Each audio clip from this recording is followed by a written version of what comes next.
Hello, everybody. Thanks for joining ASMGi today. We have a great webinar with a great partner, Prevalent. Today's topic is third-party risk, and I'm going to hand this over to Steve Racing, President and CEO of ASMGi. Take it away, Steve. Great. Thank you, Paul.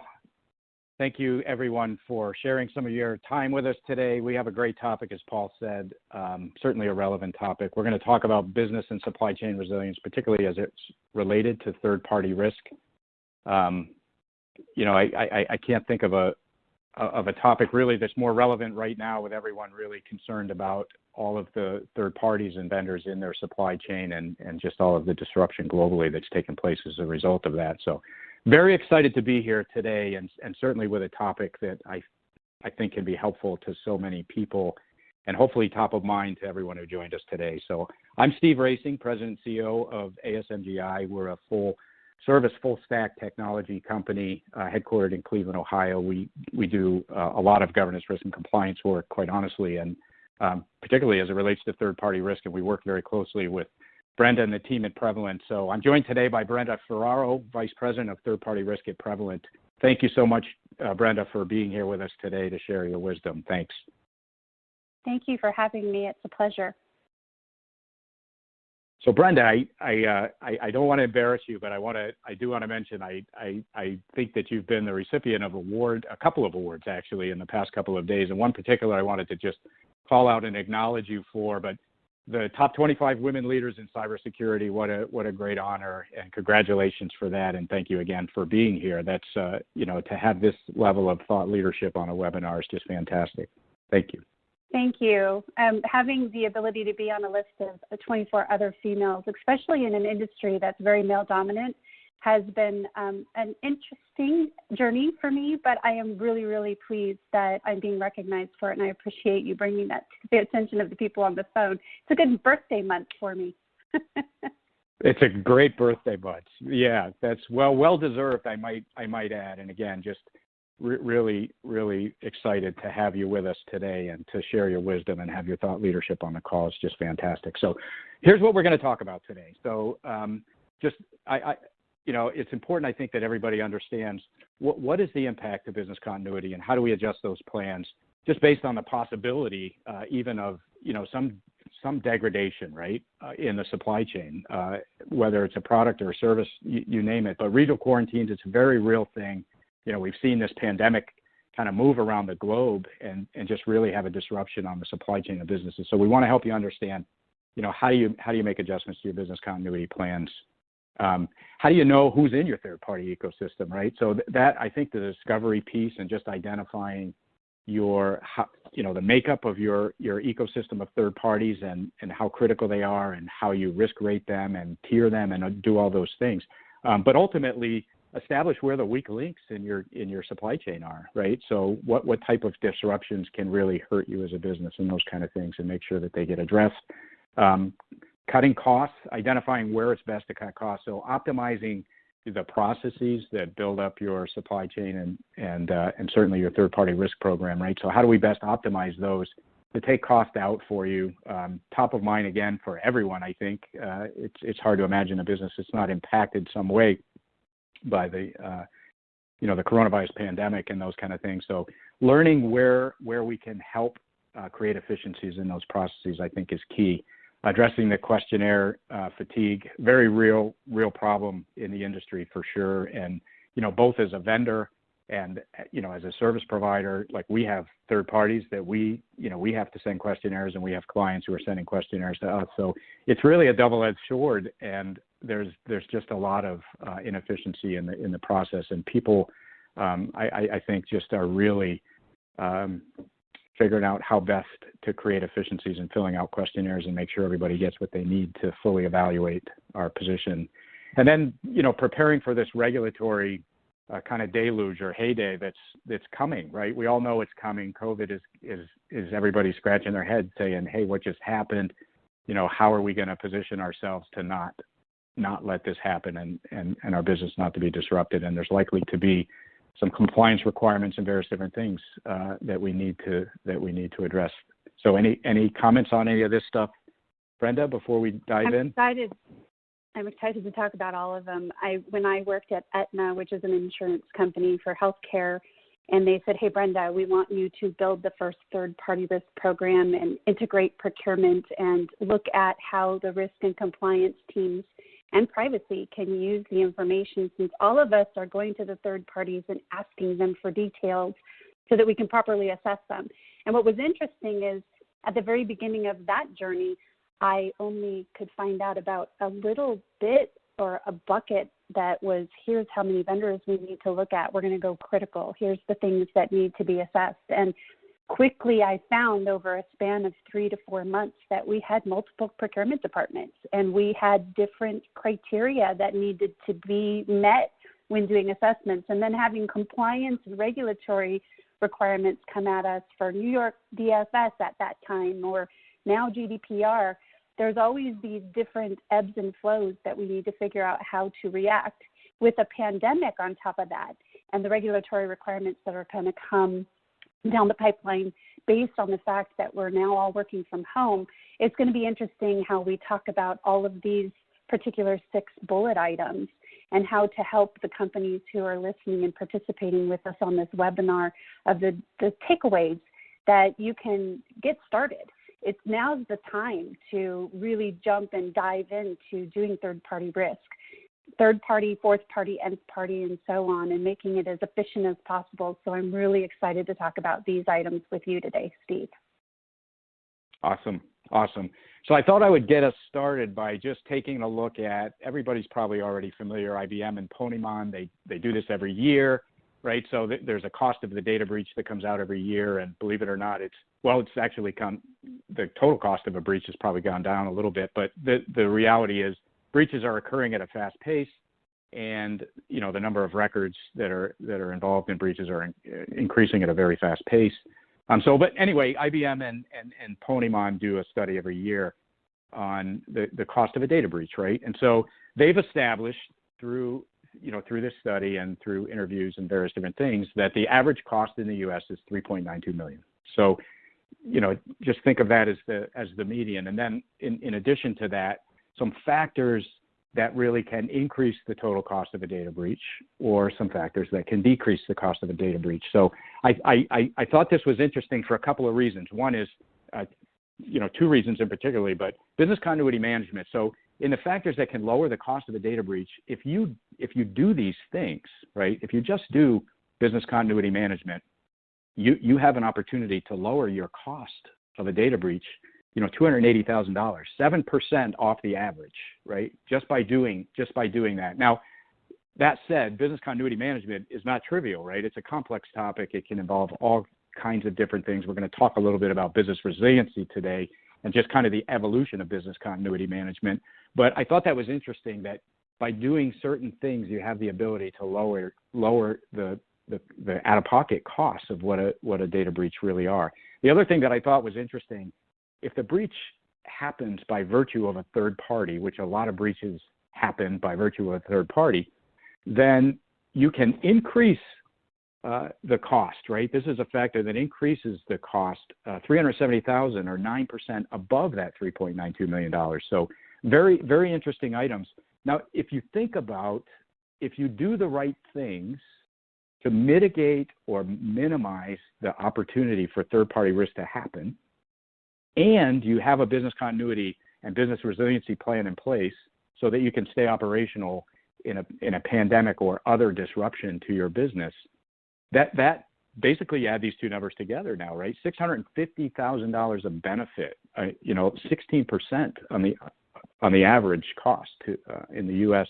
for a data breach of benefit for just doing these 2 things alone. So I thought that was interesting and certainly worthy of note. The other thing that I thought was, I'm sorry, go ahead. Oh, I'm sorry. I was just going to say on that particular content, it falls in line with a survey that we recently did where companies were saying that they weren't quite mature in their space for third-party risk. And it really is apparent that if you put a third-party risk management or governance program in place and you use automation and you repurpose your resources to identify and reduce risk, that value add of the cost money value is going to really come to fruition quickly and rapidly. Sorry, I didn't mean to interrupt you for the next slide, but I just wanted to make that point that it's pervasive. Great insights for sure. The other point that I thought was worth kind of bolting on to that concept, Brenda, is that the likelihood of a third-party event or an event due to a third party, right? So third-party risk is increasing, basically, is at the end of the day. And there are some drivers for that, right? It's very rational, actually, if you think about it in these terms and step back a little bit. We're becoming so dependent on third parties. Like even this work from home model that we're in the midst of right now, like how many people are doing Zoom conference calls, right? And how much confidential information is shared on these calls? Teams, Zoom, you name the platform, but they're third parties, and there's sensitive data, even verbally, that's exchanged, right, in these meetings. So as we kind of go through this digital transformation phase in all business, there are lots of drivers, I'll say, that are really responsible for the increase in third-party risk, in my opinion. Technology is changing at a very rapid pace, but IoT, I mean, think about it. Every single device, like in our houses, in our cities, in our factories, our plant floors, and in our office buildings, and all of these things, as they become smart devices, there's a third party that manufactured them, and they need to be evaluated from a risk perspective, and those devices need to be evaluated from a cybersecurity and a risk perspective. So business is changing. I mean, the way we do business. I mean, look at right now, people talk about the new normal. Are we really going back? Are we really going to revert away from, doing conference calls versus face-to-face meetings? Some yes, some no, right? So a growing reliance, I'll say, on third parties, I think, is huge. And again, the regulatory compliance, you mentioned this earlier, Brenda, but privacy, people are not backing off. Countries and states and various different constituents are not backing off on privacy requirements. Everybody is more vested in protecting consumers and the individuals and PII in general, right? So privacy laws are kind of ramping up and emerging to address the new norm, right, and new business requirements and those kind of things. So I thought it was interesting that not only, from a cost standpoint per data breach, but the third-party risk is really ramping up exponentially anyway. Yeah. Any comments on that, Brenda? Yeah, when we started going through the situation that we're living today, our new reality, whether you call it the new norm or the new reality, back when people were watching Game of Thrones, they had T-shirts in the cybersecurity space that said breaches are coming. And that keeps coming back to me in a visual that the breaches are coming because we weren't completely prepared to drum up all of this network capacity and the Zoom and Citrix and all of the different ways. Everyone's working on their toes and they're trying to keep us protected as much as possible. But even this week, I've experienced what I call the piranha phishing event wave.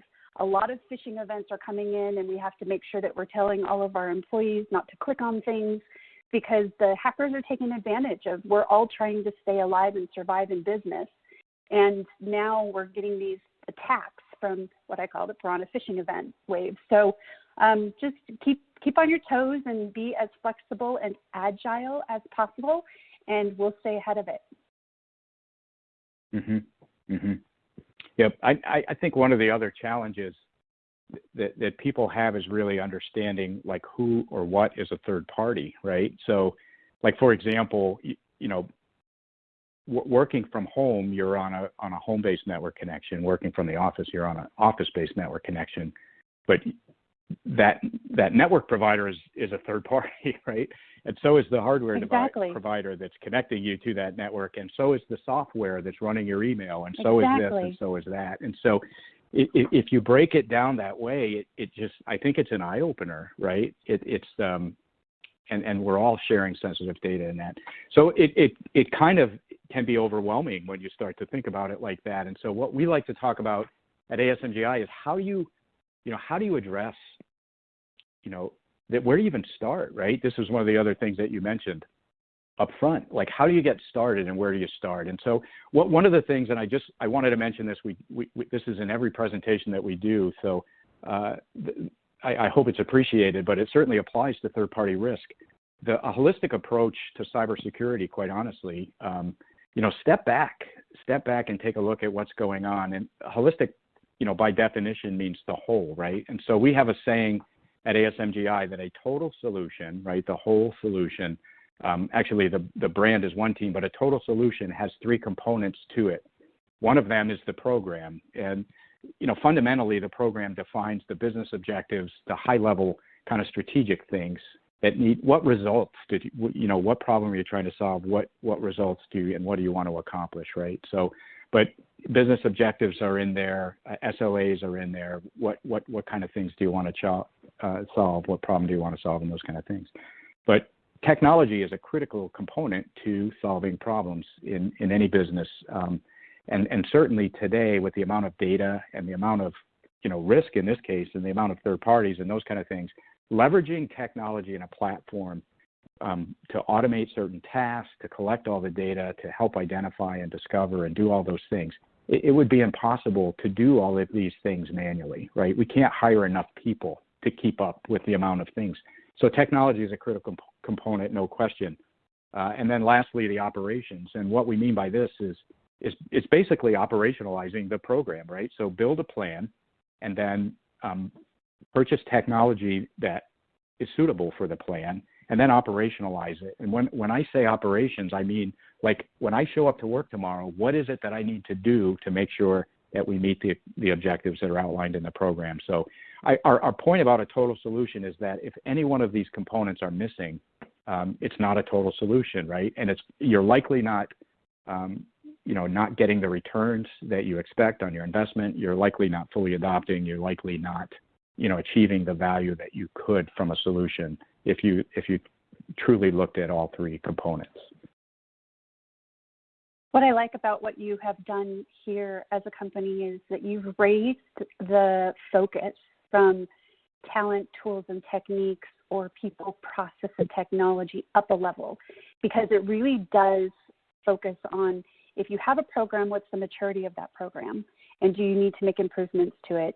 And in order to do your KRIs and KPIs, the risk indicators and the process and program indicators or performance indicators, what technology can you incorporate into giving you that risk-based and factual information, and then operationalizing that and making sure that not only does the automation of the technology and the program and the talent of individuals that you use, but how do you take a methodical approach of operationalizing for scale and efficiency? So I really appreciate this particular pictorial view of one team, total solution. Great job. Yep, thank you. Thank you for that. And it's important to note also that this isn't something that you do once and then you're done with it, right?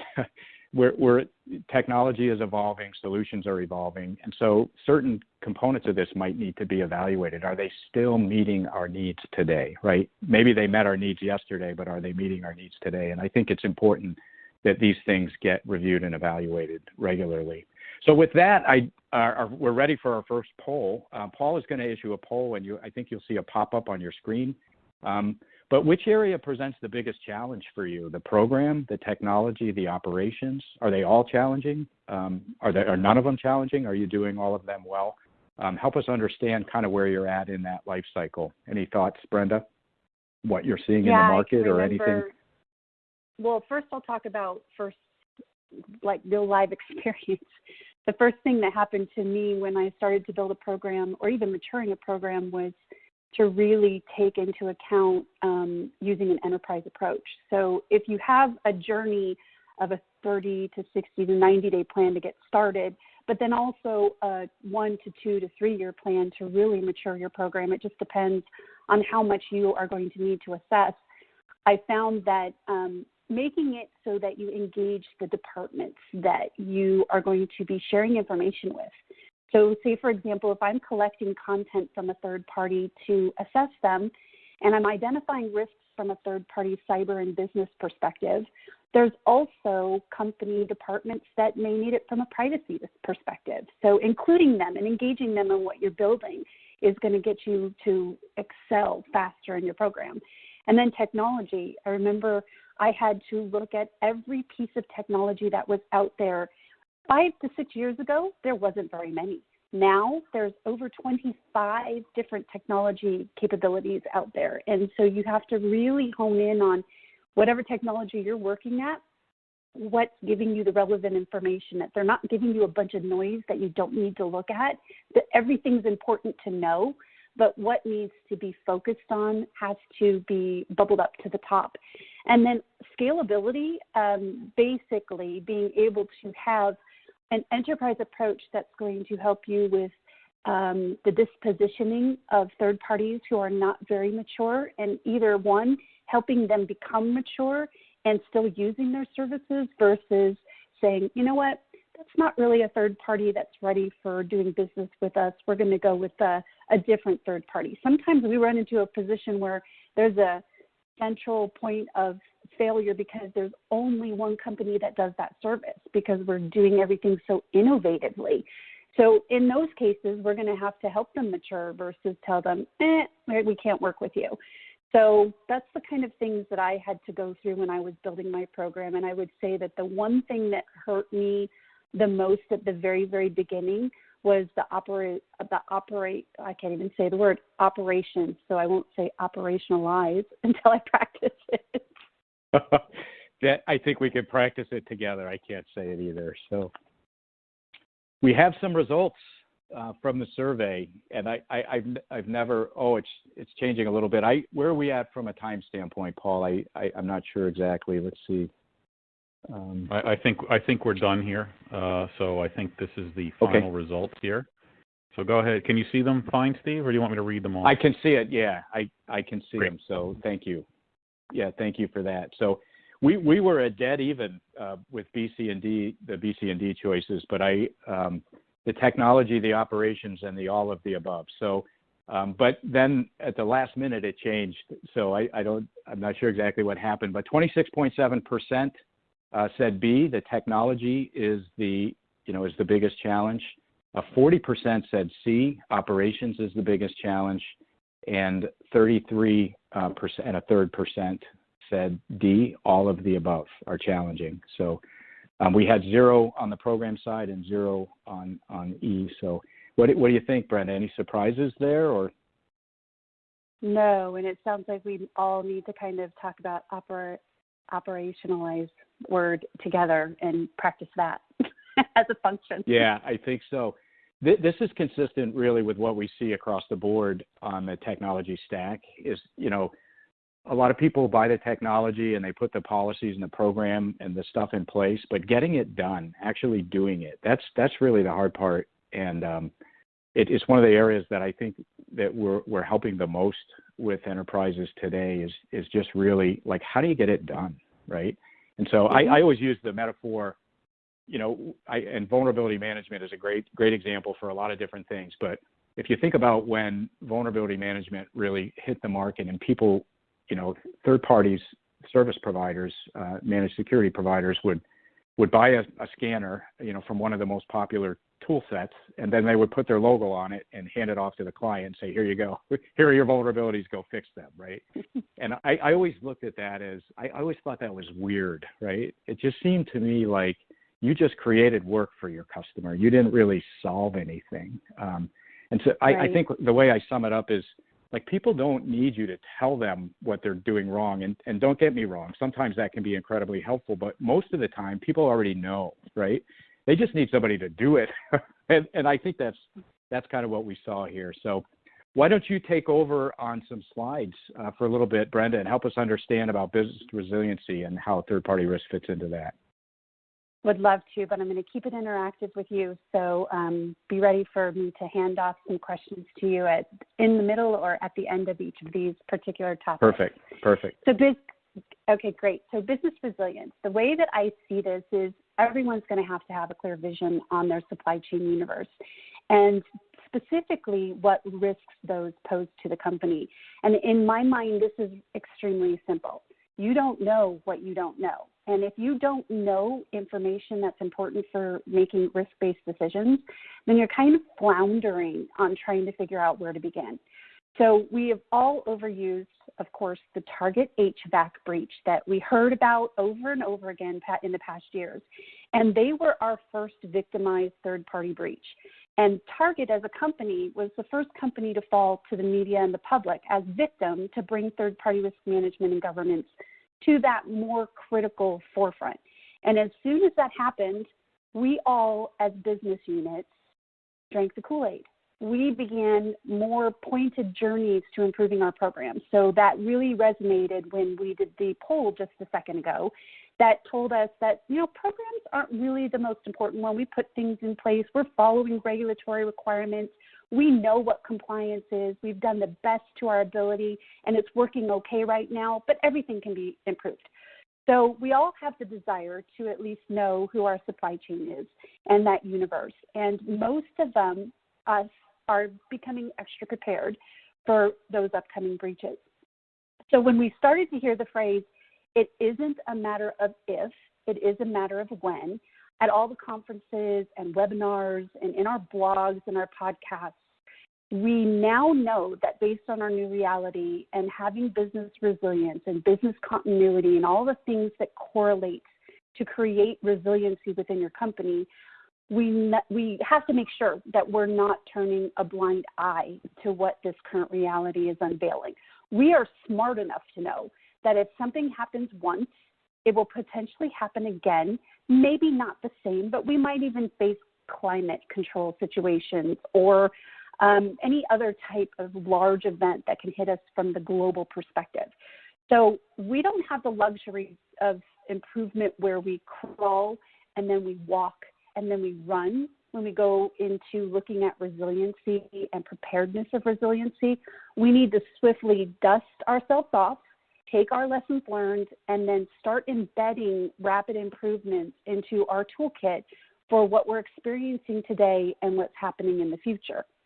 So if we look at what business resilience involves, there's internal and external third-party vital roles that are being gauged within our organization's resiliency. And I'm not going to go through all of these 8 major components to contingency planning and resilience. The time is now to create the disciplines and the muscle memory. So as we talked about before, Steve had mentioned, there's things that are going to happen where business continuity, if you did the proper planning, then you would have been able to bounce back or pivot to the new norm or the new reality. And basically, knowledge is power, whether it's an assessment, whether it's identified risk, whether it's a policy that's in place, or whether you've been practicing incident response scenario-based tests. You have to embrace that new norm and space that we're living in it today. So, look, today we're seeing a spotlight on the fact that we have a broken supply chain ecosystem. And what that's doing is it's causing the globe to react defensively. The optimal position for all of us to be in is proactive. And in all essence, see the future impacts before it happens with proper planning. Now, all of us don't have a crystal globe that's going to give us the future, or we don't have a wizard that's telling us, hey, make sure you have these program implementations in place because the next biggest event that's going to happen is going to be X. So what we have to do is we have to take all the pieces of the ecosystem and focus on risk. So some of us use threat intelligence, some of us use questionnaires, and some of us use both. And I'm going to tell you right now that there are specific reasons for using the different techniques of gathering the right content. You may be using a SOC 2 artifact and reading through that to find out where your risks are. Or you might be using a threat monitoring score report, which, by the way, can tell you at least 50, sometimes 60% of the puzzle. And then you're asking your third parties using questionnaires or spreadsheets and saying, hey, what things do you have in place? What security controls and key controls and measures do you have in place in order to know that I feel comfortable doing business with you? But then, as Steve had mentioned earlier, the on-site visits versus the virtual visits is something that we're going to have to navigate as a global community. We're not always going to be able to travel to go to the facility to do the physical security checks, or we're not always going to be able to go to the industry company that we're assessing from a top-tier perspective because the travel constraints that we might face. Yes, things are being lifted a bit, but they might tighten up again based on the ebb and flow of our new reality.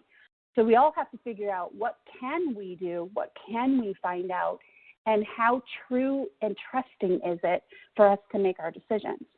So the risk scoring methodology is going to change, our tiering approaches are going to shift a bit, and the 8 control areas of importance that you're seeing in front of you now those are the ones that help you to be resilient. Even if one of those controls are unhealthy, you're most assuredly experiencing a domino effect of the times of the change. So you have to really look at, do I have an incident response plan? Do I have crisis communication? Are all these things at the top-notch readiness so that I can be resilient? So kind of think in the aspect of, as we get out or start to peek our heads up above what we're dealing with today, the esteem of how prepared your company currently is really going to be determined on your reaction and your plans to address this new reality. So Steve, do you have anything to say about that? That's boy, there's a lot of stuff in here, isn't there? And I just very well said, Brenda. I actually, we've gotten a couple of really great questions from the audience, and I think it really ties in well to what you're talking about. So I'm gonna throw those over, right? But so let me just go through this. One of the questions is, do you not think that testing and plan execution for incident response is as important as a well-detailed plan? So having the plan in place versus executing it. Do you have any thoughts about that? I do. So I had the pleasure of building an incident response scenario-based test plan while I was building the third-party risk program. And what that did was, not only did it prepare us for an incident that happened 3 weeks after we tested it out, but it gave us the ability to find the maturity action plan items that would keep all of the departments communicating.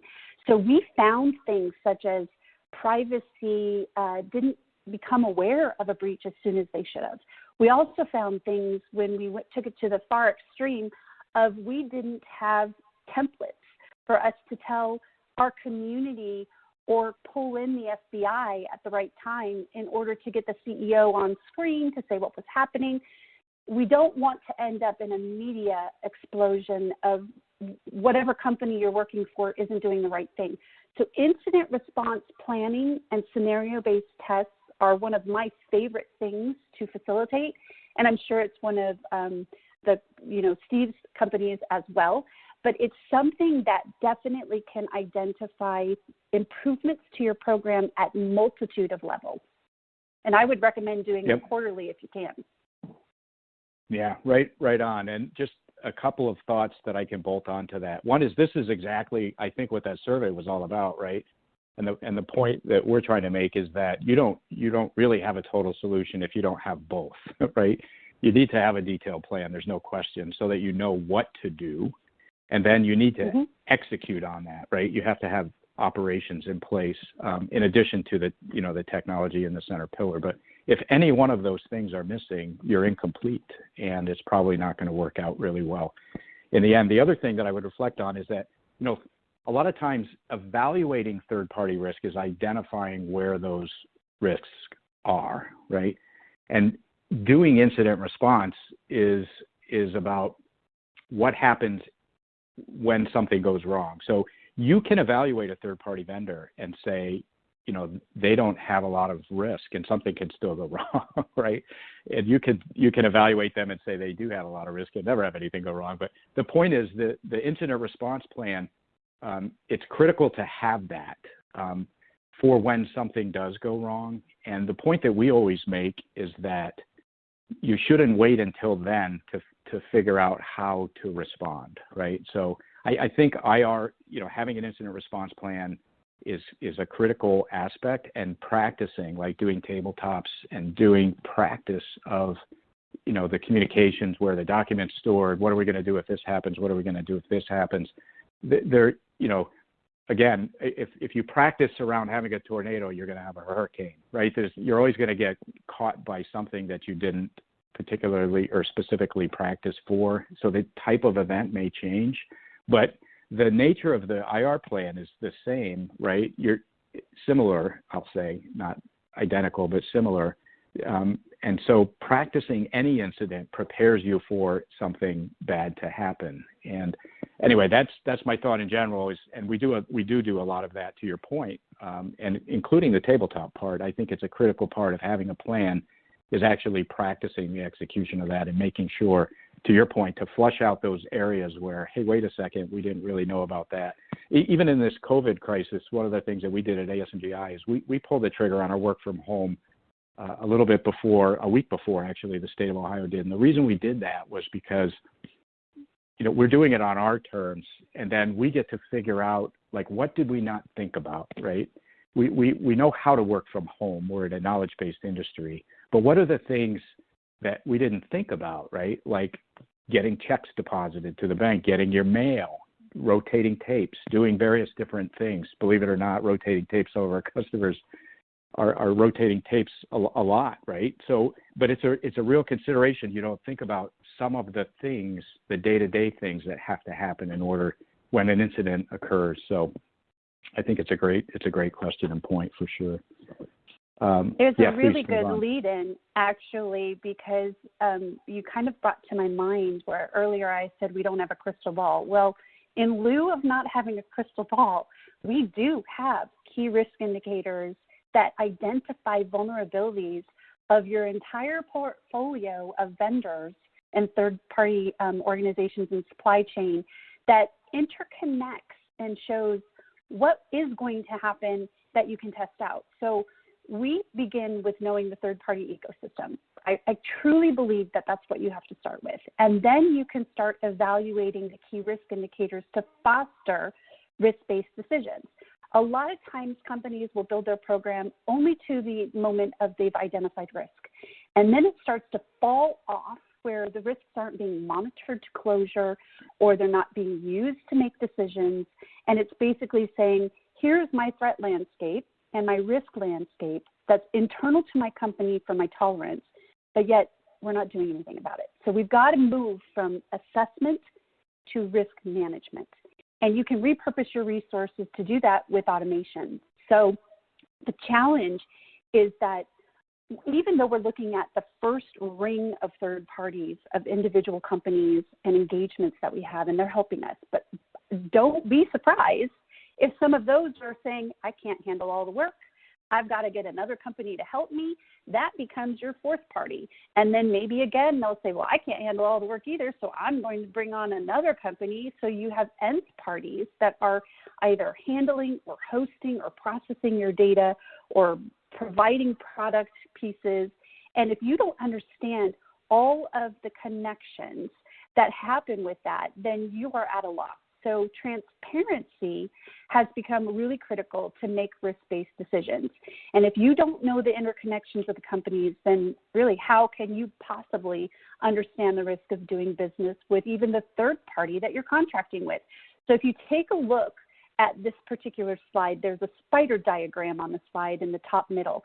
And this spider diagram will tell you if you take the steps to harmonize the interconnections. I call this diagram either the supply chain management database, or I call it the third-party risk management database.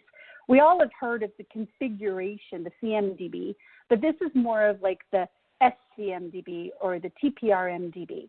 And if you have this, then you can see how data is flowing in and at what direction internally and externally. You can see what departments and companies depend on the relationships with your third or fourth parties or nth parties. And then you can start governing the requirements and the connections as well as the applications and the services. And in real life, this platform of visibility is going to be able to show you what businesses and companies need to know so that you can quickly invoke your business resiliency and planning. Now, why wouldn't everyone do this? And why aren't they looking at doing it? It's because you have to put in some elbow grease to make this happen. You have to identify and ask your vendors.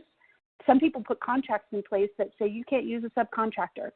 And what that does is it starts the conversation that they'll say, but I can't do this by myself. I have to have another company help me. And then you'll be able to know right away that that subcontractor assessment needs to be completed as well. And then also as important as seeing the risk landscape and the reality through this database diagram, you will have the swift ability to track and manage risk mitigation plans. So it's going to help your program mature just as much as if you had an incident response scenario-based test that says here's the action items. But you'll also be able to see that if I pull or tug on one thing and pretend that it goes out or cannot provide a supply, product or service, then what's that going to happen to my business? And it really helps to see the picture in a visual aspect. So for example, there's threat monitoring that we also have.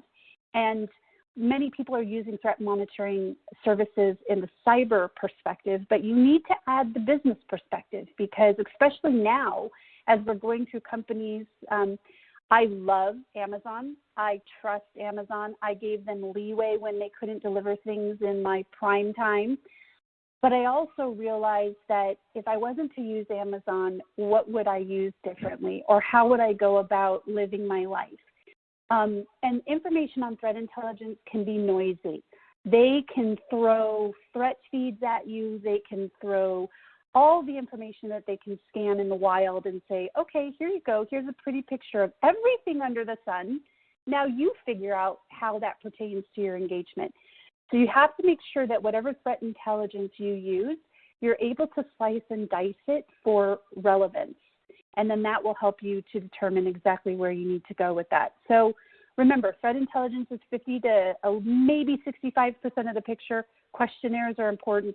Identifying risk and having pre-configured risk recommendations for your vendors to speed up the process. All of this can be done in platforms if you pick the right one to use. What do you think, Steve?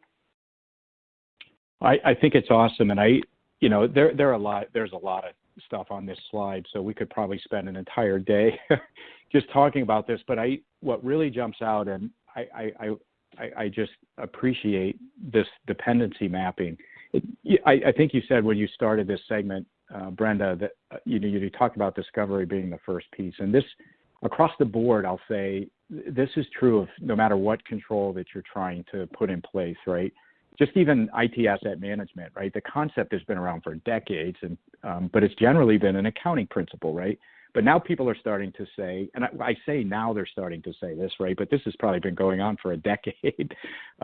It's still challenging though, and it's still a good place to start, right? You first have to know what you have, and you have to know what that ecosystem of third parties is, and you have to do that discovery. But if you don't know what you have, all of the other stuff becomes less relevant because you're only evaluating a subset of your vendors, right? And you may even miss the critical pieces, and hopefully not. But these things are really happening in the real world, and so I think that dependency map is more valuable than even it appears, just because you have an opportunity to visualize the connection and the interconnectedness of all the members of your supply chain. And we have thousands of them collectively, literally. So it's a great piece of the tool for sure.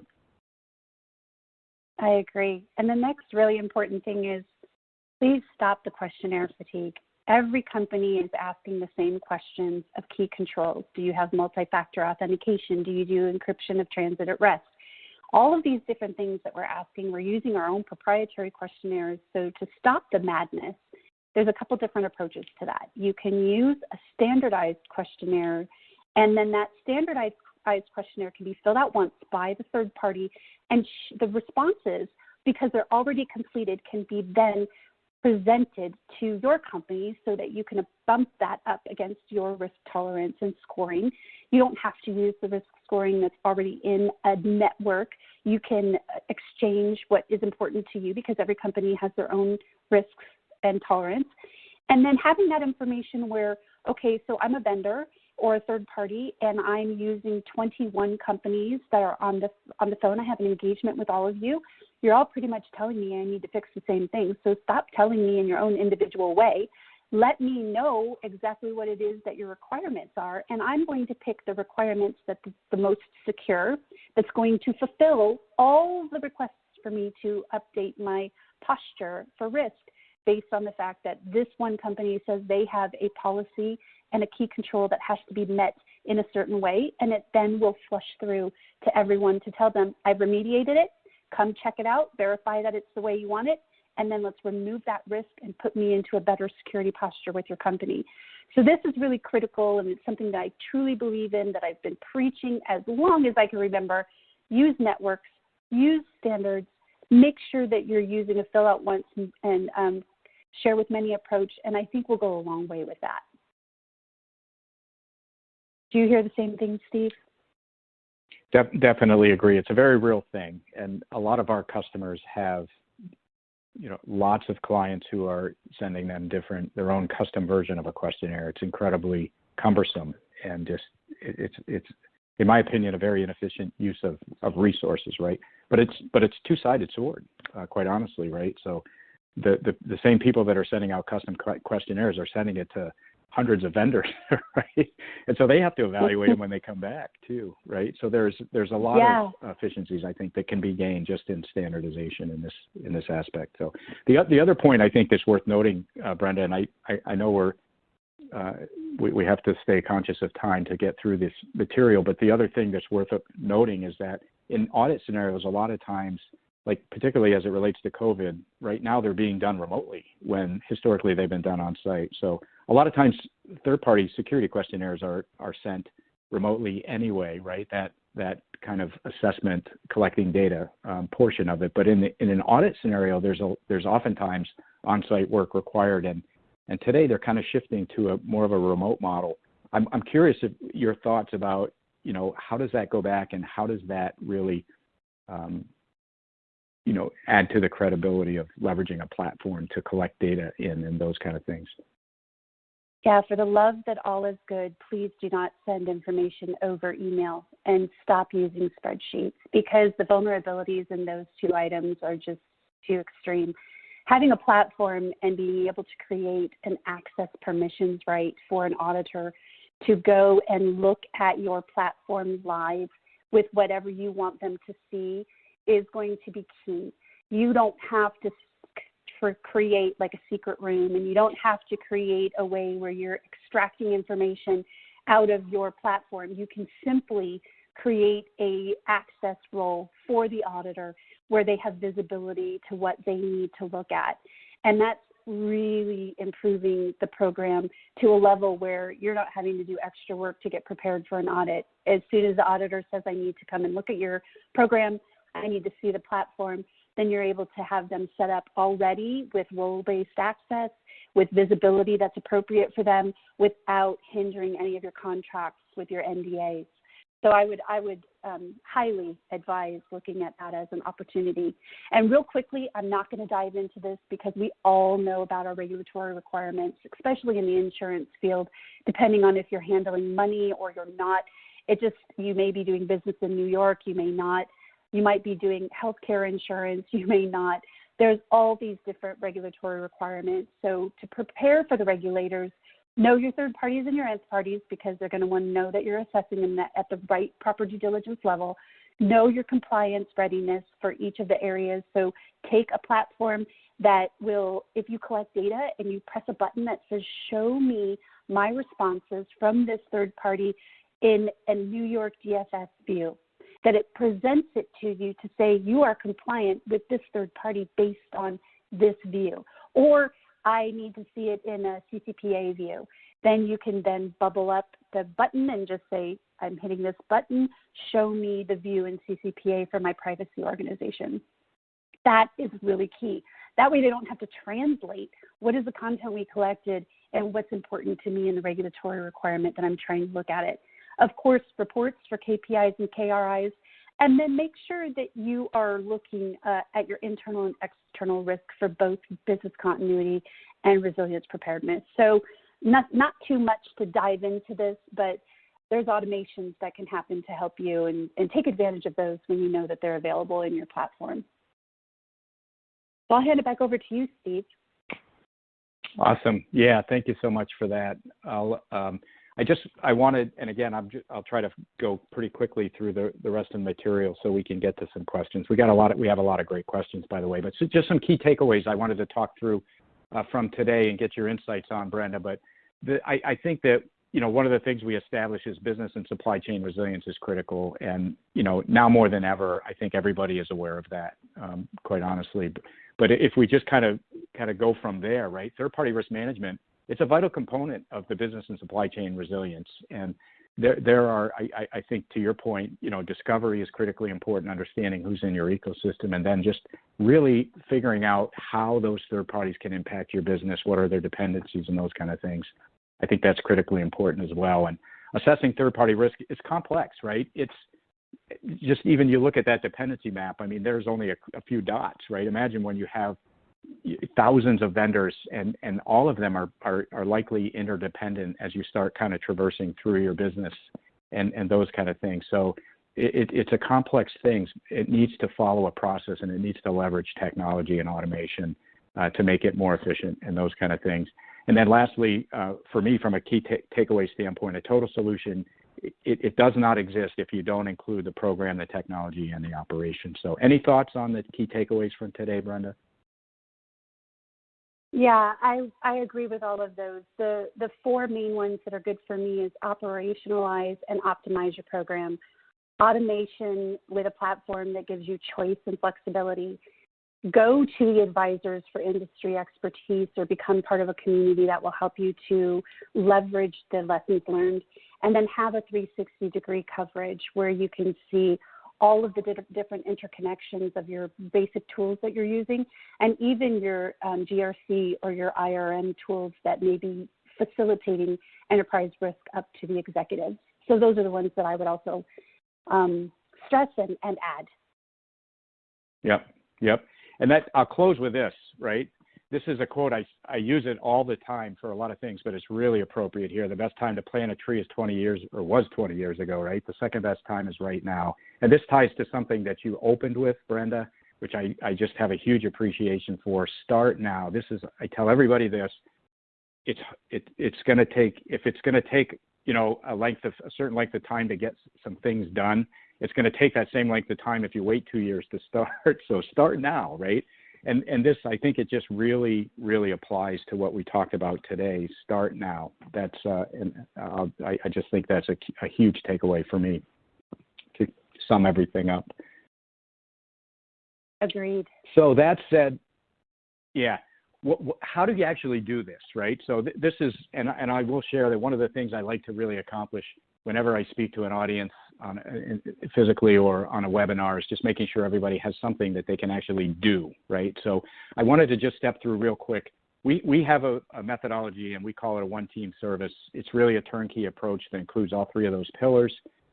We start with a program, and just some of the things that I think should be included in a program, just meeting your business objectives. What framework will you use to assess your vendors, right? So there are a lot of different choices you can make from a standardization standpoint, and Prevalent works with many of them, probably most or if not all of them. But how many vendors do you have, and how are they tiered? So tiering your vendors is critically important. Discovery and identifying who's in that vendor ecosystem is critical.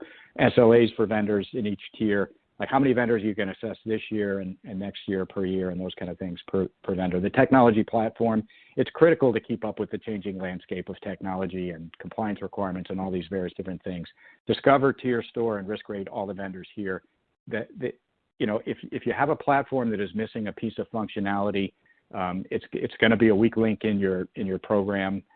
Have a platform that does the things that you need it to do. Again, you identify what those are in your program, but automate your process as much as possible and take as many of the manual tasks out of it. Continuous monitoring, this is the other thing that I wanted to talk about. Make sure that you're looking at your vendors on an ongoing basis, and continuous monitoring allows you to get, a good perspective on what's changing at your vendors, and just, even from an outside-in view, just kind of what they look like as a vendor, and if any adverse conditions really impact them that may ultimately impact you, right? And then lastly is the operations piece, completing the vendor assessments per the program requirements. And, one of the things I say is the goal of operationalizing third-party risk is not to assess your vendors. The goal is to lower your risk. And if you look at it that way, then when a problem shows up, if there's a particular vendor in your portfolio that has risk, it doesn't mean that they're not a good vendor. It means that you need to find a way to mitigate that risk. And those are the things that become visible if you do all of this stuff right. We are winding down here, so I'm just going to keep flying through this material, Brenda. We have some special offers for attendees. There are a couple different downloads that you can do right now if there are things that will help you. The third-party profiling and tiering template, Prevalent has done an awesome job of putting together a pre-formatted template. And how do you tier your vendors? I mean, how do you even accomplish this? It's a great perspective on doing that. If you haven't done it already, it's a great way to get started doing that. And then also just kind of an assessment, a handbook on business resiliency itself, particularly as it relates to the pandemic situation that we're in right now. And you can download these things by going to this link. And I will iterate to everyone that we'll send these slides out in a follow-up email, so you'll have these links to take advantage of these offers. And then the other thing I wanted to mention is, again, this ties back to how do you get started right now? Zero to third-party risk management in 30 days. So the Prevalent Jumpstart program is something that we're really excited about ASMGi because it includes everything that we talked about today, right? And it's all included here.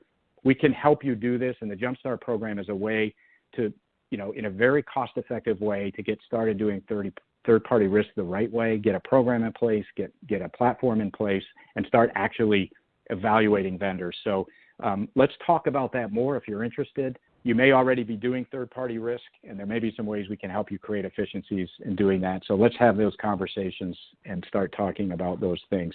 Anything to add to this, Brenda?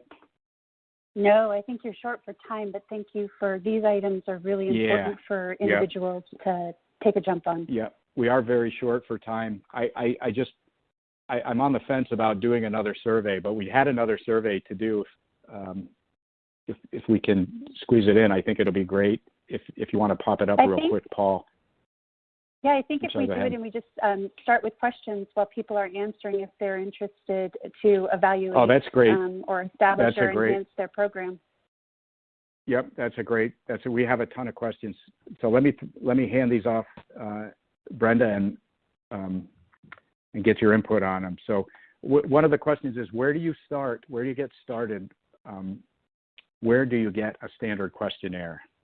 So again, interpretation, I think it's like, how do you get your hands on a standardized questionnaire? Yeah, so Prevalent already has licensed the shared assessments standard information gathering questionnaire. We are with the 2020 version. So within the platform of Prevalent, we have over 50 questionnaire types. So we use the shared assessments, we use the HI stack, we have some others. So if you jump on board with the ASMGi and you decide to use the Prevalent platform, those standards are available to you already. Awesome. So another question, what options exist as a team to connect during this pandemic, right, in the work from home model, when the only option, it seems like, is to connect virtually and exchanging data, which is it's a high risk, right? So again, we all know it's a high risk, but we're kind of in this situation. So what are your thoughts on what other options exist? Yeah, relationships are key. So having virtual relationships, using your ability to be on camera, also using GoPro if there needs to be something that has to be seen versus believed. And then using the platform like we talked about earlier to have the ability to share content and communicate back and forth in a one-stop shop is going to be very helpful for the fact that we can't travel and be there in person, of which, by the way, I completely miss. because I was probably about 85% travel before all this started. So I miss seeing everybody's face. But you can continue to do that in very empathetic and efficient ways based on the fact that you could have a platform that can help navigate you through it. Yep, awesome. So here's another question. How do you hold third parties accountable for fulfilling your third-party risk management program requirements? Do you do it with contracts or, have a relationship with their procurement department? I mean, how do you get vendors to comply with your third-party risk program? Yeah. We will create configured risk recommendations. For example, if within your questionnaire you're asking them if they have a third-party risk program in place, you can have pre-canned information for a risk recommendation and timelines. I normally would recommend that you go to your procurement department and you put in an unread lineable attachment or amendment to the contract that says, here are our key controls for our company, and these are the must-haves. In the event that they do not wish to respond to a request to fill out or give you content or information to do proper due diligence, then that's when you would want to pull in a disposition process with your steering committee and or your procurement department to say, look, whenever you're going through an RFX, whether it's a request for information or a request for proposal, we have a very tight, small number of questions that need to be answered for key controls. And then you can use that in your scoring system. That will give us the information along with maybe threat intelligence that will tell us what we need to know for what kind of heavy lift we're going to have. And then vice versa, just hold them to a turnaround time within the contract that says you must fulfill all the requirements of the third-party risk management program. We even had a clause within our third-party risk management policy that stated that if anyone within the company did not focus on third-party risk and mitigating risk, that could lead up to termination. So it depends on if you want to take a Nerf gun approach or a hammer approach. Yep. Yeah, and I think it depends a little bit on the culture of your organization and how you handle those situations, for sure. What I know we're running out of time, but we have a ton of questions, so I'm going to try to get through a couple more of these. What automation techniques, implemented? What's the on your platform? I guess I'm trying to interpret this question as I read it. So what automation techniques implemented? What's the average time to collect content, average time to assess the risk, and the average time to negotiate with the third party? So how long does it take to do this? So when you start your automation technique and your protocol, there's going to be waves. You're going to start with probably tranches of different types of services. But what we're seeing in the field when you use either a network approach, a standard questionnaire approach, email chasers that will remind your third parties that they have timelines to complete items, risk management email chasers that are all automated, we're finding that if for onboarding a third party, you could do that instantaneously. And within less than minutes, you can launch questionnaires that are appropriate to the third party, telling them, welcome to our program. We're going to definitely let you partake in our very easy to use system and platform. And then from there, if it's collection times, we've been seeing collections of key control type questionnaires within a day. Those key controls are very easy for a company to get to the right person and extend it out to someone if they need some help. So it's within a day to maybe 1 week, and if they're on vacation, it could take up to 2 weeks. And then the assessment portion and the go back and forth, if you have risk recommendations configured into the platform already, once you receive the information back from the third party, the system and the platform is going to tell you where your vulnerabilities are, and you're going to quickly be able to give them back the response that says, here's the things that we need you to work on. Let's negotiate the timelines if you can't meet these timelines that we already have pre-populated into the response and risk summary report for you. So it could be instantaneously, and it could maybe, if you want to go back and forth with the vendor, take a couple times for you to adjust those timelines. So based on your automation, it could really speed up the time. We're seeing a lot of companies are saying that within 24 days or less, sometimes 14 days at most, they'll have a summary report up to their executives to say, here's where our risk is, and here's what we're doing about it. Is that per vendor or total? That's an average per third party. So I know that shocks many, many companies to say, whoa, wait a minute. It normally takes us 30 to 60 to 90 days even to get a response back. Right. But what we're doing is we're starting to put a response risk. If they're unresponsive, the risk goes up. If they're responsive fast enough and they turn things in, or if their content's already collected and all you have to do is get the information into an instance for your company to then bump that up against their risk tolerance, it's much more rapid. You cut off delay and waste so significantly. Right. The other interesting point, when you leverage a platform for doing this, you can do a lot of vendors all at once, right? Because they're populating the platform with information. Your inbox isn't getting full, and you're not trying to process spreadsheets, to your point earlier, right? And I think it's worth making. How many vendors do you think is reasonable to get done in a year? You know, what should people be planning for to get done in a year? So if you set up your platform with pre-configured risk recommendations and pre-configured scoring and timelines and all of the email chasers for the automation, really what happens is you move away from the collection administrivia, which takes the most time and constrains you from how many you can do, to really focusing on risk and mitigating risk and tracking the risk mitigation more so than the collection of the content. So I am not opposed to, we've got some companies that are getting ready to do inherent risk questionnaires in the upwards of 8,000 vendors. And they're doing it methodically, where every week they'll send out 150 or more.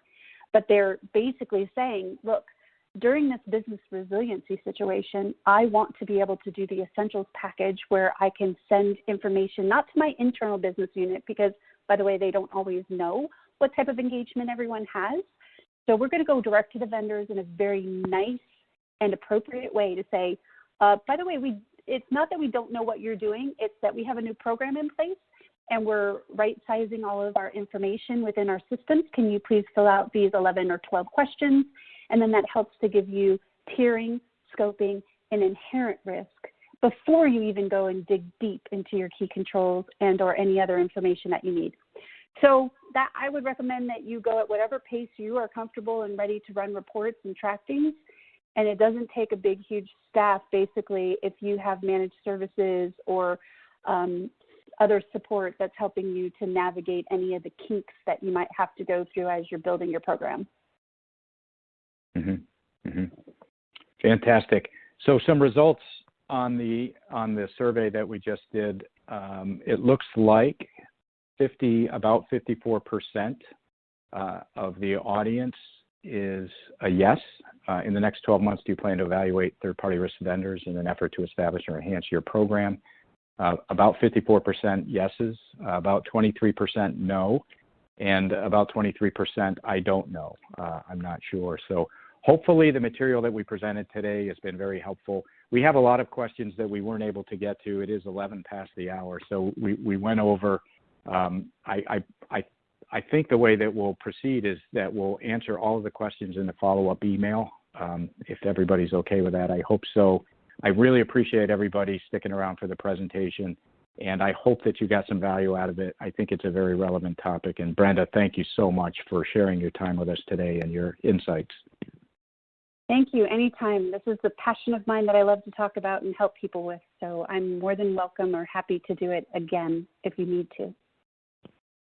Fantastic. Thank you, everybody. Bye-bye. Thank you.